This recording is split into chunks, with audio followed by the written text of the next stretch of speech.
আল্লাহ রাব্বুল আলামিন বলেন, নবী এক মহৎ চরিত্রের অধিকারী বানিয়ে পাঠালাম। এত বড় উন্নত নেতা পেয়েও, চরিত্রবান পেয়েও জাতির লোকেরা তার সাথে দুর্ব্যবহার করেছে না করে নাই? আরো জোরে বলতে হবে, করেছে না করে নাই? আল্লাহ রাব্বুল আলামিন বলেন, কোরআনের পক্ষের লোক যারা, ওয়াইজা তুলিয়াত আলাইহিম আয়াতুহু যাদাতুহুম ঈমানা। জোরে জোরে বলেন আল্লাহু আকবার। আল্লাহ পাক বলেন, কোরআনের পক্ষের লোক যারা, ইকরামুল হক কি দিয়ে তুমি যাচাই বাছাই করবা? সবাই তো বলবে আমরা কোরআনের পক্ষের লোক।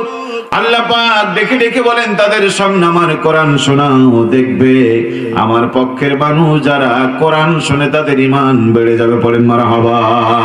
ওয়া আলা রাব্বিহিম ইয়াতাওয়াক্কালুন, আর তারা আল্লাহর প্রতি ভরসা করবে, দুনিয়ার কাউরে পরোয়া করবে না। ঠিক আছে বলেন? কোরআনের পক্ষে নয় কারা, কারে দিয়ে তুমি যাচাই করবা? আল্লাহ পাক বলেন, সেটাও কোরআন দিয়ে করো। আবু বকর, আবু জেহেল, দুটাই আবু না? দুটাই আবু না? বকরের আগে আবু, জাহেলের আগে আবু, দুজনেই মক্কার লোক, দুজনেই সম্ভ্রান্ত মানুষ। কোরআন যেদিন আসে নাই, আবু বকরকে চিনা যায় নাই, আবু জেহেলকেও চিনা যায় নাই। কিন্তু কোরআন আসার পরে এক আবু বিশ্বনবীর জন্য কলিজা উজাড় করে দিলেন। গাঠটিটা নিয়ে দাঁড়িয়েছিলেন। বিশ্বনবী এসে ছোট্ট করে বলেন, আবু বকর। দরজাটা খুলে গেল, হাতের মধ্যে দেখে পটলা। আবু বকর, কি আছে তোমার হাতে? বলেন, ইয়া রাসূলুল্লাহ, সফরের সব সরঞ্জাম, চিড়া ছাতু নিয়েছি, গামছা, লুঙ্গি, পানি নিয়েছি। বিশ্বনবী বলেন, আবু বকর, আজকে আসবো, আজকেই যেতে হবে, কিভাবে তুমি জানলে? আবু বকর বললেন, ইয়া রাসূলুল্লাহ, আজকেরটা না, দীর্ঘদিন আগে আপনি বলেছিলেন আবু বকরের দিনকাল ভালো যাচ্ছে না, সময় মোটেও ভালো না, যে কোনো সময় মক্কা থেকে চলে যেতে হতে পারে, রেডি থেকো, সজাগ থেকো, সেদিন তোমার আমার বড় প্রয়োজন লাগতে পারে।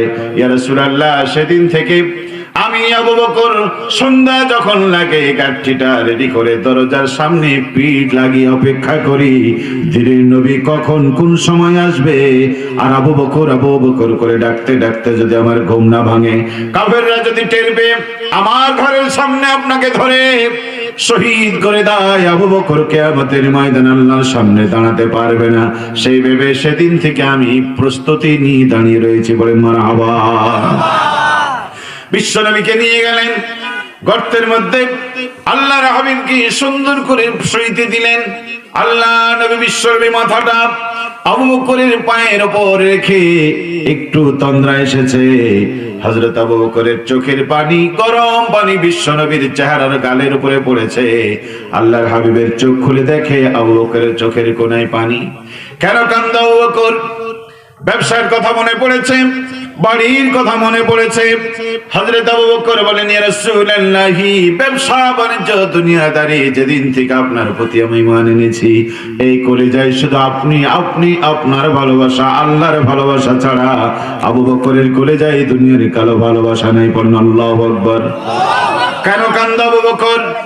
বললেন, ইয়া রাসূলুল্লাহ, গর্তের মধ্যে এসে দেখলাম ছোট ছোট গর্ত, মনের মধ্যে ভয় হলো এটার ভিতর দিয়ে সাপ আসতে পারে, বিচ্ছু আসতে পারে, সেই জন্য গর্তগুলি আমি বন্ধ করেছি।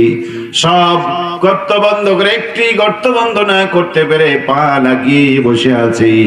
আমার সেই পায়ের মধ্যে বিষধর সাপ দংশন করেছে, ওই সাপের যন্ত্রণা সইতে না পেরে আমি চোখ দিয়ে পানি ঝরে।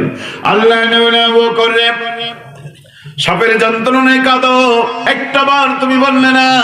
আবু বকর বলেন, ইয়া রাসূলুল্লাহ, ইয়া হাবিবাল্লাহ, আমার কলিজাটা যদি কেটে ফেটে চৌচির হয়ে যেত, আল্লাহর হাবিবের ঘুম ভাঙানোর জন্য আমি একটা কথা বলতাম না। পড়ে মারহাবা।